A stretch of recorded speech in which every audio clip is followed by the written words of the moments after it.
What happened, Michael? Tell us your story. Well, what happened in the very beginning was I had a normal life, pretty much like anybody else would. And then in about 2005, approximately 8 years ago, I began experiencing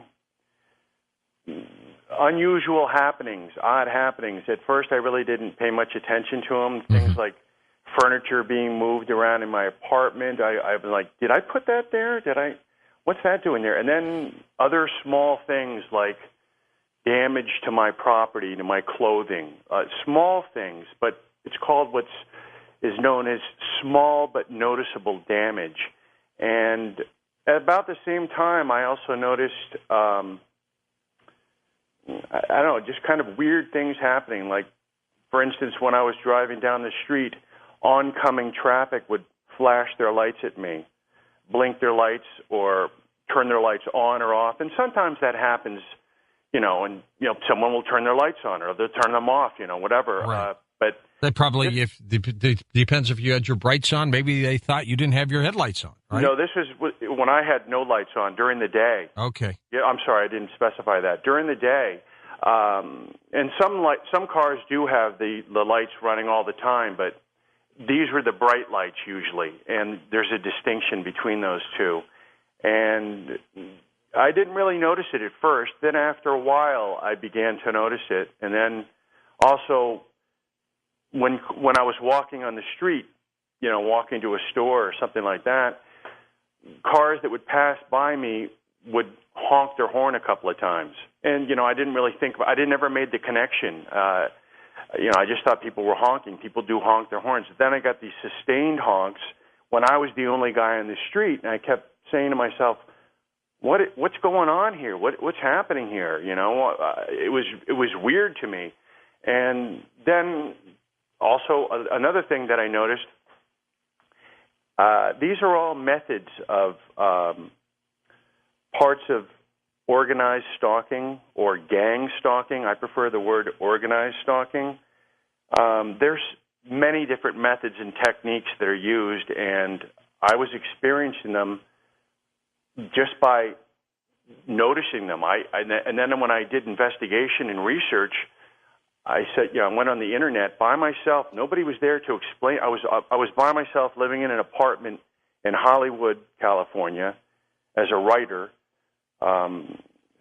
doing screenwriting, and I would spend weeks at a time in my apartment writing.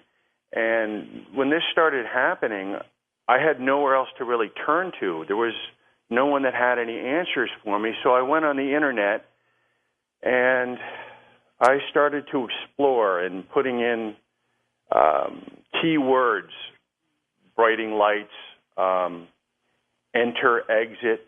I started entering these things into the searches that I did. Right. And I got back that these are all symptoms, classic symptoms of being a targeted individual. When did this all start for you, Michael? Approximately 2005, very mildly. It kind of blended into my regular life. I really didn't, it wasn't like one day I was getting bombarded and harassed. It evolved very slowly from zero to full power over a course of time, constantly gaining momentum and escalating in terms of the harassment. The obvious question, Michael, would be why you? Were you an experiment, or were they after you for some specific reason? And we'll get into the who in a second, but okay. Why you? Well, that's a really great question, George. I tried to figure that out a lot of times, and there is no, in my particular case, some targets, I understand, have had their perpetrators confront them and say, you know why this is happening to you? And they would give them a reason. But for me, there was no answers. And you probably don't even know who they are. No, I really don't.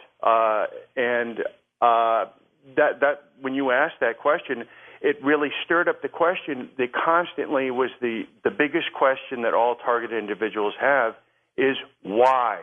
Why me? What have I done to deserve this? Which makes me think it's an experiment to see what they can do. Correct. Correct. or how far they can push you or manipulate you. That's absolutely correct. Roger, how often does this happen to people? Well, we hear from 4 to 5 individuals daily, new people that are targeted individuals, but not only just from the United States. I just had 2 sets of individuals come in for evaluation from Australia. And I'm hearing people from all the different parts of the world, from Europe, from Middle East. So the main thing to understand is that the intelligence agencies around the world really have shared the technology, and they are all doing experiments in all the different locations of the world to attempt to see what they can do, not only through mind control technology to control the general public, but also to be able to program other people to do tasks like become perpetrators. In your case, Michael, any idea how they found you? I really don't. It was such a like the blending from my regular life to this to absolute, to like really. It took a long time for me to realize what was happening to me. I could, I shook it off. I said, this is probably just, I did. At one point, I thought, this has got to be some kind of hoax. Somebody's playing a prank on me. They've gone to some elaborate length to go out of their way to see how I'm going to react to this practical joke. At the lower levels, it almost seemed like it was that, that type of harassment, minor, but still harassment the same from your regular life. All of a sudden you're getting these things happening. They're very disturbing, if they continue to happen. And that's the whole goal of it. So I really don't know exactly when I realized, but it was sometime after it started. When I look back in hindsight, probably it was going on for up to a year and a half to 2 years almost, that things got to the point where I realized that they weren't a coincidence anymore, that these events were happening pretty much almost predictable. And when I got to that point, I said, there is something going on here. Something is orchestrating this, and something is controlling this, and they've singled me out for some reason. And I, to this day, I still don't know why. No one's come forward. That's the biggest puzzle for targets. Nobody ever comes forward and gives them any inkling of an idea of why they've been chosen. Or I'll tell you honestly, I do know some of the motivating factors for some of these people. From what I understand in my research, in my studies, and talking to other targets, some of the purposes some of the reasons for the actual crime being committed are for simple things that are obvious, like hatred, revenge, jealousy, or actually just for sport. For some of these people that are seriously sociopathic or psychotic, these are vents for them. The last time I fled to my parents' house in North Carolina, and from there, about 3 weeks after that, I flew out to see Roger, and thank goodness for that, because the information and the understanding that he shared with me made it so much easier for me to deal with, because otherwise it was just a huge puzzle and a question mark just shoved at me. And now things, not that they were logical, but they made sense to some degree. At least I could understand what the possibilities were, and that made it a lot easier. Once you understand that what you're dealing with is technology, for me it removed the fear, because then I knew that it wasn't something that was wrong with me or something demonic, something which you thought. I think at some point. Things, with no answers, you turn to possibilities. You're like, geez, could there be something wrong with me? No, there's nothing wrong with me.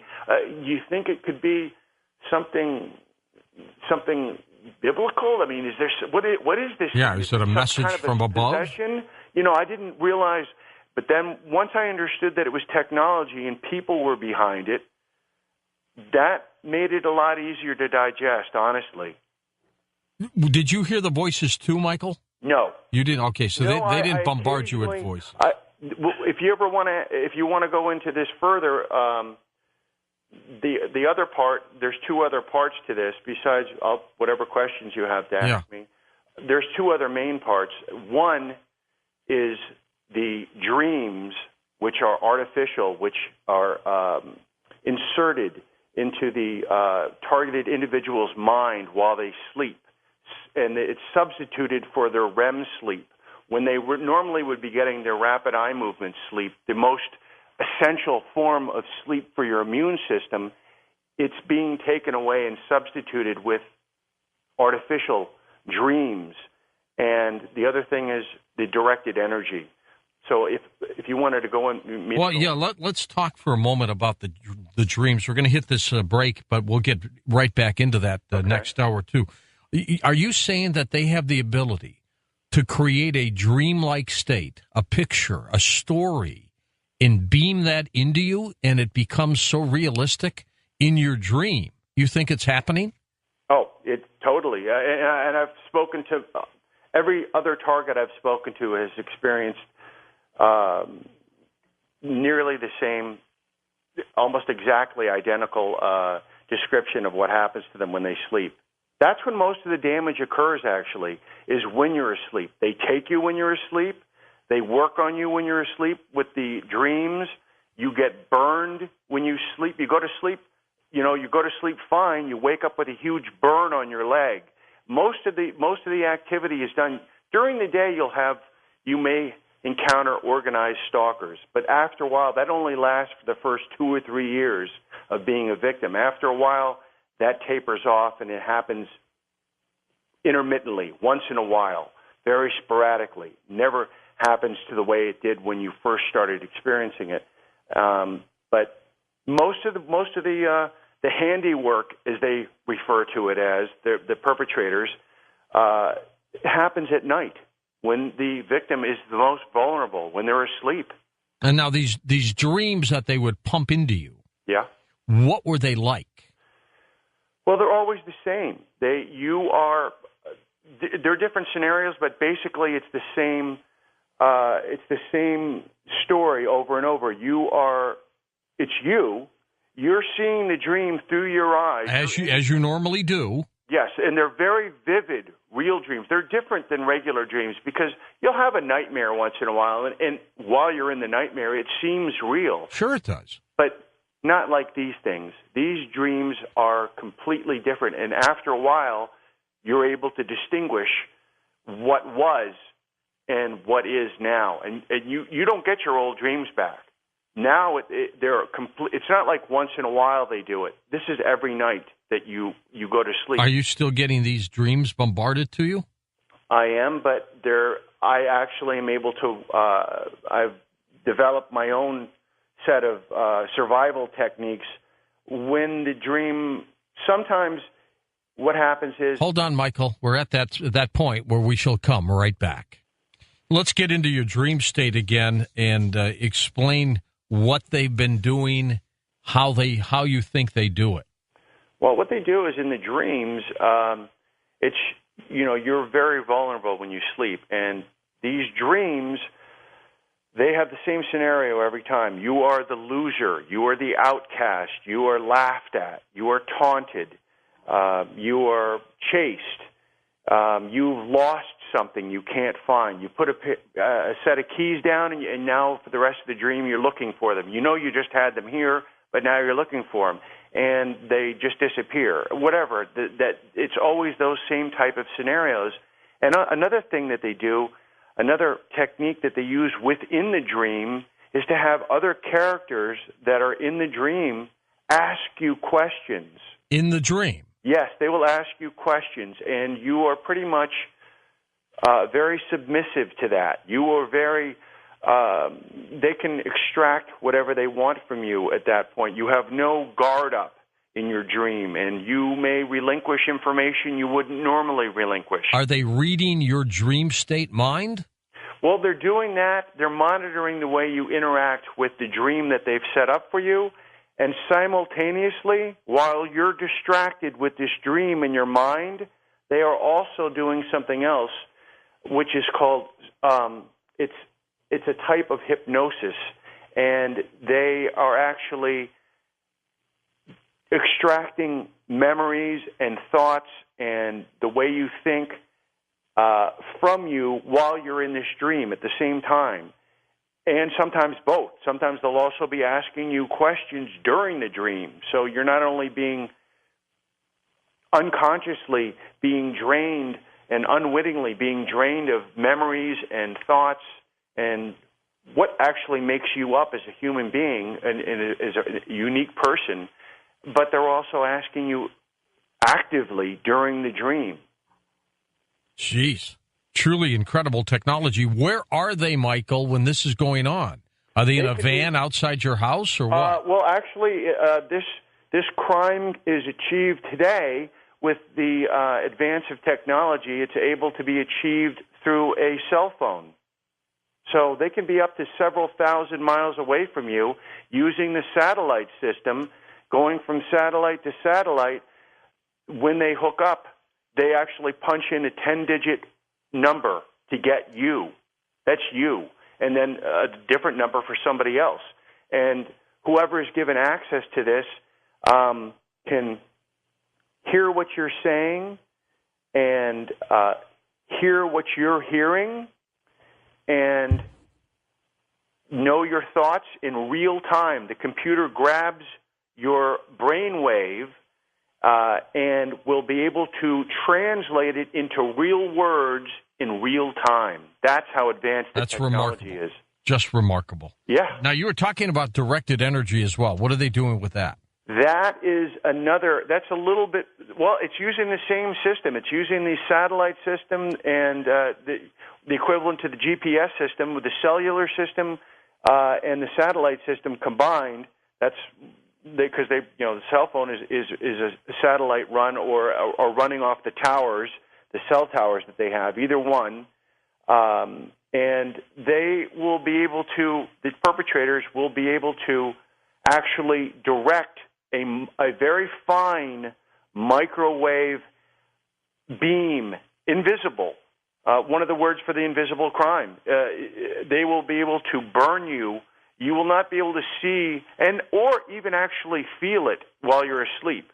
You'd think that when you wake up with a second-degree burn on any part of your body, that you'd certainly feel it when it was being done. But these are not burns they're unlike any other kind of burn. They're not like an externally caused burn you get from a match or from a hot comb or an iron or a stove. These are burns that occur from the inside out. Yeah. And they are exactly It's backwards. like you've been radiated. Correct. They come from the inside out, and they, unlike regular burns, they blister about a week later. And whereas an externally caused burn would blister immediately and then be healing maybe up to a week or two later. So they're very different burns, and they do not look like regular burns. If I have some pictures, I had hundreds of pictures, but my editor, my publisher, really only wanted to put several in there. So there are several good examples in the book of what they look like. Most of them are linear. They're just a line that looks like a scratch. But they can be geometric patterns. There can be a triangle or there could be a rectangle. But usually they're just straight lines, at least in my experience on me and the people that I know. If you could confront these people, Michael, what would you ask them? What would you say to them? In the beginning there was a lot of anger, because I felt cheated of my regular life, and I was very angry about that because I had before this I had a very, very nice life, and I've pretty much gotten that back. But during the beginning, when this was overwhelming me, it made me frustrated and angry, and those are natural reactions to being the unwitting subject of tests and torture and being experimented upon like a lab rat, I mean, who wouldn't be upset? And not only that, the worst part about it is, George, it's U.S. tax dollars that pay for all of this. Under the table, but tax dollars nonetheless. Yes. Michael, the people who are being bombarded with this microwave technology, maybe hearing voices, static, whatever, are they trying to drive them crazy or to plant information in their heads? I think they're trying to, as Roger said before, I think that they're trying to brainwash them and, to an extent, see how much they can manipulate them and what works on them and what doesn't, and what kind of results they get from doing different techniques. And in my experience, they're doing it to drive the individual crazy or trying to push them over the edge.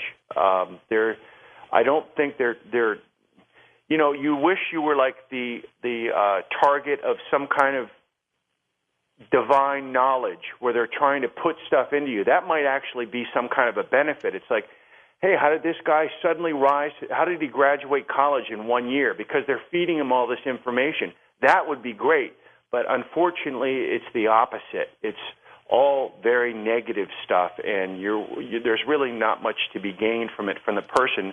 Perhaps the perpetrators are gaining huge amounts and vast amounts of knowledge and research and studies at the cost of our lives. And when I say our, I say any other targeted individual or any other victim of this crime.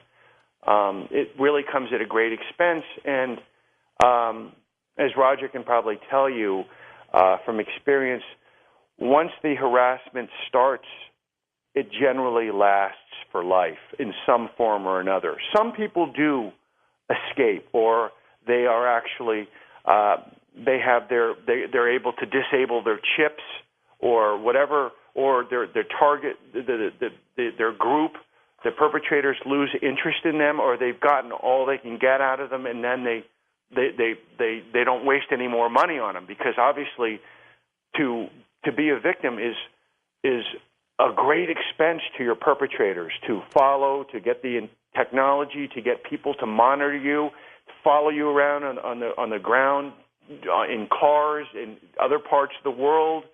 It's a huge expense, but when you're the government, you have no budget. You can do whatever you want. When you tell people about this, Michael, what do they say? Well, I've learned to be very cautious about who I tell, and when I was with my parents, I was so obsessed with finding out. This is earlier on, several years ago.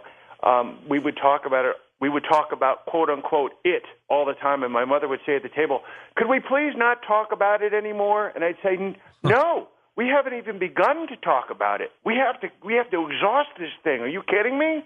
So you can't. And that my parents were an example of the way other people, they get sick and tired of hearing this story over and over. So I don't really tell people that much. All right. Well, we're coming back. We're going to talk a little bit more and take phone calls and stories on Coast to Coast AM. Indeed, and we're going to take your phone calls and your stories. Have you been targeted? Michael Fitzhugh Bell and Roger Tolsis with us on Coast to Coast AM. Michael Bell with us, the invisible crime. Michael, do you think any of these people will be prosecuted because what's apparently happening, they're kidnapping you? Correct. Well, see, the thing is, if they're part of the government pretty much guarantees them immunity. They will claim something. As Roger will probably back me up on this, they always mention these words and everything gets thrown out of court.